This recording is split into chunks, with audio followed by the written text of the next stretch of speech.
Možete naći u Niškoj banji trg Ljubiše Samardžića, broj 27, jedna fenomenalna vila, kuća, sjajno je ovde. Eto, sad ćete ovde imati priliku da vidimo kako doktorka radi sa pacijentima. Tako je, tako je. Ok, stavimo ovo. Stavite to slušalice, tako još malo, najviše kao Rajfić, kao vozač aviona. Baš vam lepo stoji. Ok, super.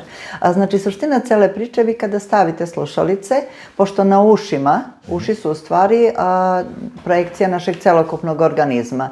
Ovaj gornji deo uva, ovako kad sagledavate, gornji deo uva, to je u stvari digestivni trakt ili sistem za varanje hrane. Sredina uva je respiratorni sistem ili sistem za disanje, donji deo uva je nervni sistem, sam oblik uva podsjeća na bubreg, to je u stvari projekcija bubrega i kanal ušni unutrašnjeg uha je u stvari projekcija uretera. I šta se onda dešava?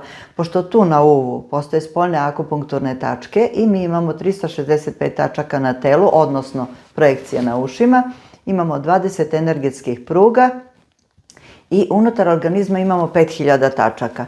Mi u stvari sada preko ovog softvera koji je povezan sa aparatom i sa vama merimo frekvenciju na nivou atoma vašeg organizma. I odabrali smo pri razgovoru da pogledamo srce, oči, štitnu žlezdu, želudac i akupunkturne tačke.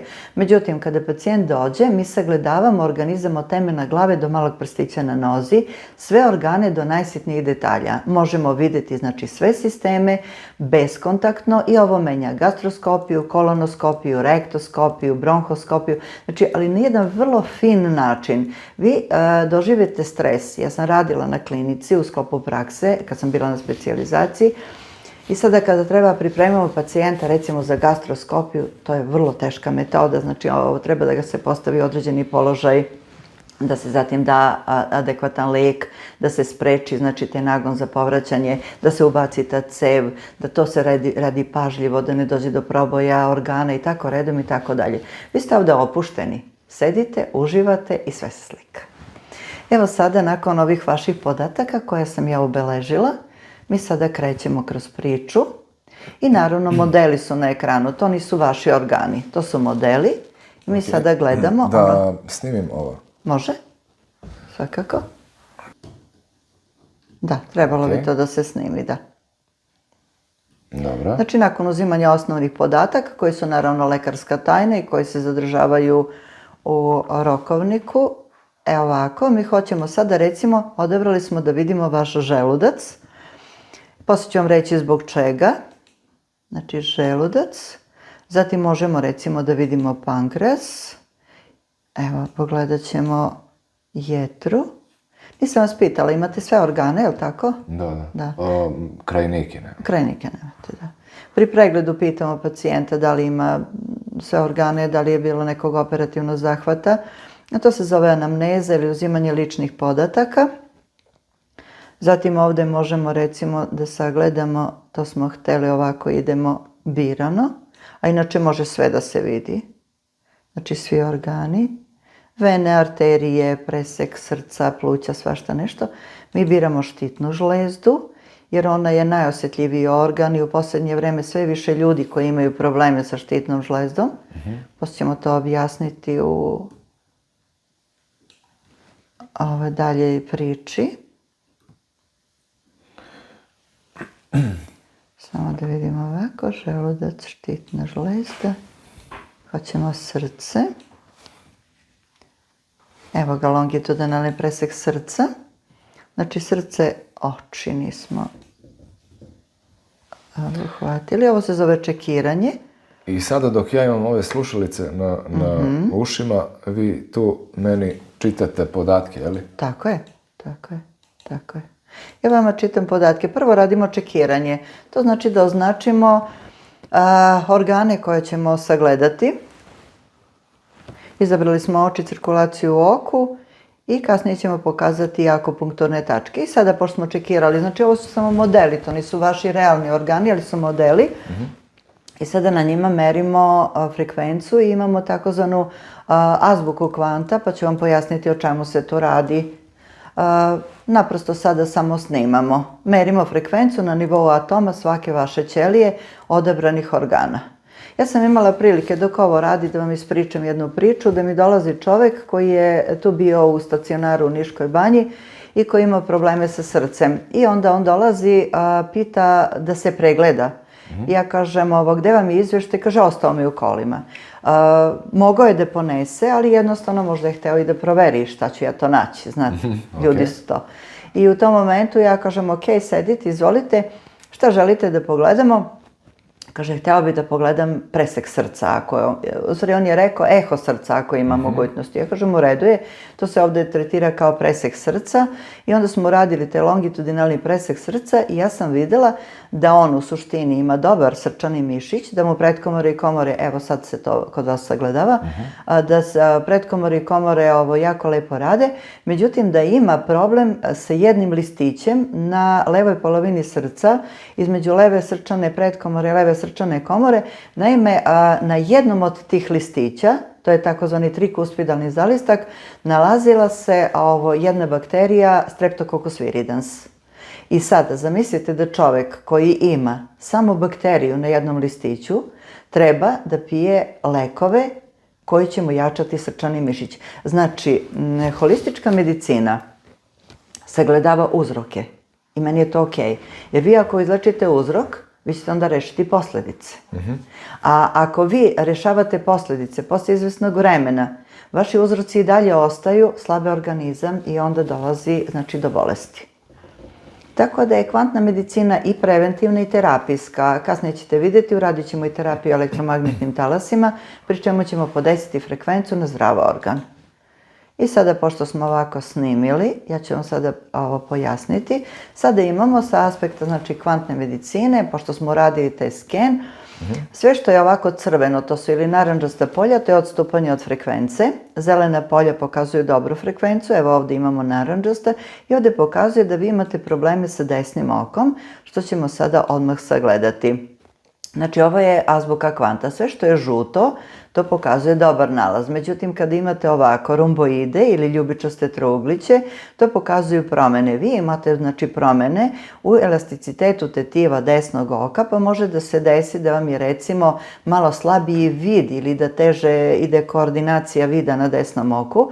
Imate blago uvećanje očnog pritiska na očnom dnu i imate diskretne promene na optičkom nervu i na omotaču oka. I sada mi ulazimo u padajući meni, pri čemu u patomorfologiji organa saznajemo, gledamo optimalne vrednosti koje su ovdje pokazane 2, 6, 3, 5, dok recimo kratke tetive su vam 0,727 i imate varijaciju nivoa šećera u krvi. Hoćemo da vidimo da li imate nešto od mikroorganizama, znači kao kad biste recimo otišli lekaru oftalmologu i kažete, znate, meni nešto nije dobro, ne vidim dobro na ovo oko, on vam pregleda oko, da vam adekvatne kapi i kaže, vidimo se na kontroli za 10 ili 15 dana. Mi sada sagledavamo vaše oko sa aspekta kvanta i nalazimo da vi u oku imate Epstein-Barr virus. Sad se postavlja pitanje, pa dobro, otkud meni sad Epstein-Barr virus, ali ja vidim dobro, možda mi se tako ponekad magli vid, ali mislim ne osjećam, nije mi crveno oko, ponekad mi malo treperi pred očima, ali vi meni sada kažete da je tu prisutan Epstein-Barr ako su vrednosti 2, 6, 3, 5, a kod mene je 12.784. To je sada velika problematika, bolest savremenog društva, hronični umor. Naime, Epstein-Barr virus je moja omiljena tema. Naime, ja sam puno čitala o njemu, postoje naučne studije i shvatila sam da je on u stvari normalni stanovnik našeg organizma. Jer naš organizam nije sterilna apoteka, ali iz nekog razloga, kada dođe do pada imuniteta, iz bilo kog razloga, onda šta se dešava? Onda Epstein-Barr virus počinje da se razmnožava. Njemu prija ta sredina, pH krvi se menja i onda on počinje da se razmnožava. I ovo je kod vas već u drugoj fazi. U prvoj fazi je u krvi, u drugoj fazi se nalazi u organima, pa bira obično te mekane organe. Da li je to štitna žlezda, da li su to oči, možda jetra, slezina, znači bude tu inkorporiran. I šta onda on radi? Pa jednostavno tu pravi svoje baze. kako bi to poznati pisac rekao, pravi hodnike i svoje kućice i tu uživa i hrani se onim s čime se vi hranite. Dovodi vam do hroničnog umora, dovodi vam do pada imuniteta, dovodi vam do slabosti, malaksalosti i jednostavno pravi stazu za svoje sunarodnike, tipa recimo citomegalovirusa, herpes zoster virusa. I vi, ne znajući to, počinjete da uzimate lekove, ne znam, prehlađeni ste pa pijete antibiotike, ne znajući da u stvari antibioticima vi hranite svoj virus. Kao što recimo hormonima štitne žlezde hranite virus Epstein-Barr koji se nalazi u štitnoj žlezdi, a vi po preporuci lekara, endokrinologa, dobijate lekove zato što imate hipofunkciju ili Hashimoto. E sada, za tu priču bi trebalo uključiti sada, pošto sam ja holističar i odgovorno tvrdim da to deluje, treba uključiti lekove koji su biljnog porekla. Znači, fitohormone koji će vam pomoći u brzoj regeneraciji štitne žlezde ili recimo uzeti adekvatne lekove koji će vam regenerisati oči. Postoje biljne kapi koje mogu da se koriste i da se bez operativnog zahvata skine katarakta u nekom određenom vremenskom periodu. Pored toga, postoji hrana za oči, postoje vežbe za oči i naravno da polako, ali sigurno očistimo Epstein-Barr virus. Najbitniji u celoj ovoj priči je sok od celera, koji je jako dobar, koji se priprema od štapnog celera. To vam je 5 minuta izjutra da izblendate, da procedite i popijete taj zeleni sok koji će vam za 28 dana očistiti Epstein-Barr virus i svih baza u kojima se on nalazi.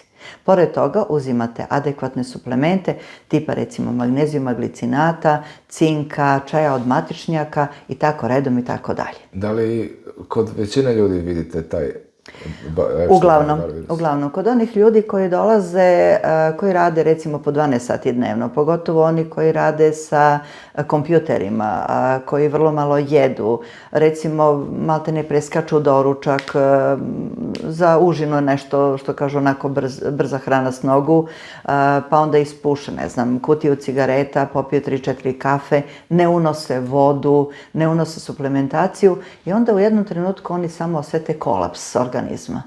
Onda ide napetost, nervoza, nezadovoljstvo, pad imuniteta, svadljivost, pa sve to vodi u anksioznost, depresiju i tako redom. Znači, a vrlo je jednostavno. Znači, jedno dobro čišćenje organizma, pogotovo što sad ide prolećno čišćenje, mi sada otvaramo svoje ormane, ja to zovem ormanoterapija, vadimo znači tu letnju garderobu, menjamo i tako redom. Zašto ne bismo sada recimo očistili naš organizam od virusa, zašto ne bismo unapredili naše zdravlje? Sa aspekta bionauke, šta rade virusi? Pa virusi jednostavno otvaraju put bakterijama. Oni ulaze u stvari već su postojeći stanovnici našeg organizma, onda oni ulaze lepo, iskopiraju svoje DNK, otvore vrata bakteriji i bakterija se onda razvija. Onda dolazi znači do temperature, do kašlja, do nagomilavanja sluzi, do umora, do otoka bolova i vi sada uzimate antibiotik. Taj antibiotik vam naravno i dalje hrani viruse. Uzimamo probiotik koji je isto trenutno karaktera i onda nastaje začarani krug. Znači, treba očistiti Epstein-Barr virus. Ok. Sada idemo dalje.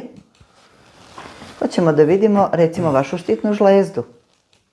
Štitna žlezda se nalazi na prednjoj strani vrata, oblika leptira raširenih krila i imamo desni, srednji i levi režanj i imamo adekvatnu cirkulaciju, odnosno vaskularizaciju. To su znači krvni sudovi, ovi koji su prebojeni crveno i tu su naravno venski krvni sudovi koji su čistači organizma. Sada, ukoliko na štitnoj žlezdi pronalazimo ljubičaste forme, kao što je ljubičaste trugliće, to pokazuje odstupanje u frekvenciji. Evo njega opet, Epstein-Barr virus, ali ovdje imate i adenoviruse. Imate Bacillus cereus i Haemophilus influenzae. Ovo pokazuje da ste vi pre nekog izvesnog vremena, ja sad ne znam tačno kada, vi možda ćete se setiti, imali neku blagu prolaznu virusnu infekciju. Tipa, može da bude sa ili bez temperature, da vam curi nos i tako redom. I to vam je oslabilo organizam, pri čemu je došlo do razvoja podloge za razvoj Epstein-Barr i adenovirusa u štitnoj žlezdi. E sada šta pokazuje? Pokazuje da imate čvoriće u štitnoj žlezdi, difuzno su rasuti i tireotoksikozu. Međutim, pogledajte gore, optimalne vrednosti su ok. Znači vama je ovo ispod optimalnih vrednosti, što pokazuje samo naznaku da vi treba da detoksikujete organizam i uzmete adekvatne minerale i vitamine i sve će biti u redu. Znači ovo nije alarm za vaš organizam, ovo je jednostavno samo žuti karton, opomena. I to je ok. I sada mi hoćemo da vidimo i zadnju stranu štitne žlezde, pri čemu ovdje imamo također, znači desni, srednji, levi režen. I sada hoćemo, znači, sada, pazite ovako. Ovo je vrlo zanimljiva partija. Kada dođe do pada funkcije štitne žlezde, onda preuzima funkciju paraštitna žlezda. Paraštitna žlezda je u obliku dva mala zrna, tipa recimo zrna kukuruza, koji se nalazi paralelno sa štitnom žlezdom i ima određene funkcije u našem organizmu i ona je zadužena za metabolizam kalcijuma. Mnogo je bitan kalcijum za kosti. Još uvijek da imamo slušalice? Da? Možeš malo? Može. Ok. Jel vam ne smeta? Ne. Ok. Znači, šta se dešava? Znači, suština cele priče je da paraštitna žlezda ima ulogu u metabolizmu kalcijuma. Ako iz bilo kog razloga dođe do pada nivoa kalcijuma u organizmu, onda možete da osetite trnjenje, mravinjenje. Možete staviti slušalice oko vrata, slobodno. Stavite slobodno. Ne smeta. Pa ok, u redu je. Znači, paraštitna žlezda je zadužena za to. Znači, kada dođe do pada nivoa hormona štitne žlezde, onda preuzima funkciju ili štafetu, paraštitna žlezda, koja sada iz vaših depoa izvlači kalcijum. A to su kosti, zglobovi, mišići. Pa možete imati grčeve u mišićima, može doći do razvoja karijesa ili osteoporoze. A za sve je zadužen Epstein-Barr virus. Sada hoćemo da vidimo kakav vam je želudac. Evo vidite ovako, laserski smo presekli želudac na dve šnite. Znači kao jabuku kad presečete na pola. Ovo je zadnji zid želuca, ovdje imate kardiju ili ulaz, fornis ili krov, fundus ili dno, malu veliku krivinu i ovdje imate prelaz u 12-palačno crevo. Kao što vidite, različite su ove oznake, znači sve ovo što je ljubičasto ili crno pokazuje odstupanje od frekvence. Mi sada želimo da vidimo šta se sa vama dešava. Vi imate takozvani hronični autoimuni gastritis i imate malo presavijeno, to vam je genetski urođeno 12-palačno crevo, ali imate takozvani kataralni gastritis. Ja vas nisam pitala u startu jeste li pušač? Pa... Bivši? Sadašnji? Elektronski. Dobro. Znači, taj kataralni gastritis često se dešava kod pušača, bilo da su, znači, klasik ili elektronski, zato što, u stvari, taj duvan ima ulogu, znači, da smiri, opusti organizam i tako redom i tako dalje. Međutim, često se dešava da taj katran iz duvana može da se lepi u želucu. Da vidimo od mikroorganizama da li imate nešto. I ovdje pokazuje da imate lambliju, ali je u tragu helikobakterija. Helikobakterija je mnogo zanimljiva što u većini slučajeva kod pacijenata radi se gastroskopija i kad se nađe helikobakter pylori, koji daje vrlo neprijatne simptome tipa nadutosti želuca, bola, neprijatnosti, vraćanja hrane, pojačane kiseline i tako redom, onda odlazi svom lekaru nakon gastroskopije i izveštaja koji je odrađen i oni mu daju nekoliko vrsta antibiotika i probiotik i orvažil i sve to i onda on mora to da pije da bi sanirao te simptome. Šta se dešava? Helikobakterija pod dejstvom najezde tih velike količine antibiotika potiskuje svoje sedište i prebacuje se na novo, odlazi u 12-palačno crevo. Posle izvesnog vremena, taman se smirili simptomi, vi ste ponovo počeli da se osjećate lepo, da jedete hranu, da varite to, opet pada imuniteta i on se ponovo vraća na svoje sedište jer tu mu je fino. Znate, pH mu odgovara i tako redom. Sada, šta treba uraditi? Kada je u pitanju helikobakterija, kod vas je u tragu, vi ste je nekada imali, međutim sada, ukoliko ona bude se aktivirala iz bilo kog razloga, pa njene vrednosti budu visoke, onda postoje kapi koje su napravljene od ulja crnog oraha, karanfilića i pelina. I onda njih koristimo zbog čega? Pa zbog toga što taj jod ima ulogu dezinficijensa, a ove ostale biljke pomažu u eradikaciji helikobakterije. Ali pazite ovo. Vi imate probleme diskretne i sa štitnom žlezdom, to je Epstein-Barr. Znači, taj jod koji je potpuno prirodan, pošto vam nedostaje u organizmu, onda on će vam pomoći sada da leči i želudac i da leči štitnu žlezdu. Evo, sad ćemo vidjeti prednju stranu želuca. Evo kao ovdje. Također je, znači, u nekoj maloj dozi. Ali lamblija intestinalis, kada je ovako povišena, vidite, u odnosu na optimalne vrednosti, ona može da vam pokaže da je došlo iz nekog razloga do pada imuniteta. I ista je, znači, hronični autoimuni, diskinezije i kataralni gastritis. I sada hoćemo za kraj da sagledamo vaše srculence, da vidimo to šta se dešava. Kao što vidite, sve je čisto. Znači ovdje imate desnu pretkomoru, levu pretkomoru, desnu komoru, levu komoru. Ovdje imate diskretno ljubičaste forme koje u stvari ukazuju da ste se vi bavili nekim sportom. Pa je došlo do diskretnog uvećanja leve srčane komore. Vi ćete to meni reći ili ne? Da, mislim, bavite se. I dalje treniram bar 20 minuta, pola sata dnevno. Evo, vidite kako vas je to lepo sagledalo, da imate diskretno uvećanje leve srčane komore, a ostalo vam je sve u granicama normale i vi ste potpuno zdravi. I evo za kraj da zasladimo sa jednom žučnom kesom. Žučna kesica je mnogo zanimljiva, naime ona prva ustaje, to je sa aspekta meridijana, ustaje u 7 izjutra i kaže: dobro jutro Miloše, hajde da doručkujemo. Vi kažete: ma znaš šta, ja sada imam milion obaveza, nije mi do doručka, popijete šoljicu kafe i idete dalje. A to ja ne radim nikad. Znači ne radite. Ja ne. Ali dobro, to je za one druge koji to rade. I sada šta ona radi? Ona radi od 7 do 9. To su njeni ti meridijani. Nosi sa sobom jednu čašicu u kojoj se nalaze njene žučne kiseline da pomogne u varenju hrane. Jer naši organi su u sadejstvu sa nama, oni su, kako smo mi to rekli, naši anđeli čuvari.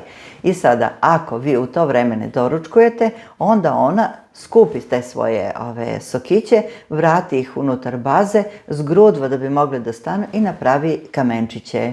I tako većina ljudi ima probleme sa žučnom kesom. Sad ćemo mi vidjeti kako vaša žučna kesa radi. Ja sam imao svadbu i imao sam i jedan rođendan, dan za danom, i malo se pila rakija. Dobro. Ne znam, Ne, vaša žučna kesa ipak dobro radi, sad ću vam pokazati. Samo sekundica, evo samo trenutak. Ovo je taj padajući meni, kada pokazuje, kada je ovako u padajućem meniju čisto, to znači da vam je nalaz uredan. I ovo je potvrda onoga što ste vi rekli, da imate određene navike i to je jako lepo. Da. Evo, tu ćemo stati, možete da spustite sluškice. A možda su vam se malo zagrejale uši. Ma ne, okej, ali da li se, pa navikao sam ja kad snimam intervjue online, slušalice su mi po sat i po na ušima. Da. Da li se frekvencionalno deluje i preko slušalica ili kako? Da, ali recimo spustite ih malo samo da se malo odmore uši. Stavite ih oko vrata, slobodno. Sad ću vam pokazati recimo ovo kako se radi terapija elektromagnetnim talasima. Mi smo sada odradili, znači, skeniranje, odradili smo analizu, to je kvantna analiza. Međutim, kada hoćemo da unapredimo vaše zdravlje, recimo imali smo problem sa štitnom žlezdom, mi onda odvojimo taj organ i onda uključimo terapiju elektromagnetnim talasima. To se zove unutrašnja elektropunktura. Jer mi sada kvantujemo vaš organizam, odnosno te ćelije koje su bolesne. I ono što je za vašu informaciju, to je... Recite. Ne, samo gledam ovaj mikrofon. Za vašu informaciju, ono što je najvažnije, a to je da se kvantna medicina ne neguje samo u Srbiji. Sedište je naravno u Rusiji. U Rusiji već 50 godina kvantuju matične ćelije na institutu Lomonosov. I to je izuzetno bitno. Kod većine ljudi koji imaju probleme, kada je u pitanju recimo ulcerozni kolitis, šećerna bolest, multipla skleroza, rast razvoj dece, detoks ili čišćenje organizma, autizam, to je sve problematika koja je u stvari model bolesti 21. veka. I iskreno da vam kažem, ja se srećem sa takvim stvarima i rešavamo. Evo sada da podelim sa vama jednu mnogo lepu informaciju. Naime, od 2008. godine do danas radila sam sa ljudima koji su imali ulcerozni kolitis. To je jedna vrlo teška problematika, pri čemu ljudi imaju do 40 stolica dnevno, mnogo sluzi, mnogo krvi, bol u stomaku. I šta se onda dešava? Odlaze na kolono ili rektoskopiju, nakon postavljanja dijagnoze dobijaju adekvatnu terapiju, da li su to supozitoriji ili lekovi, i sada u posljednje vreme je u trendu biološka terapija.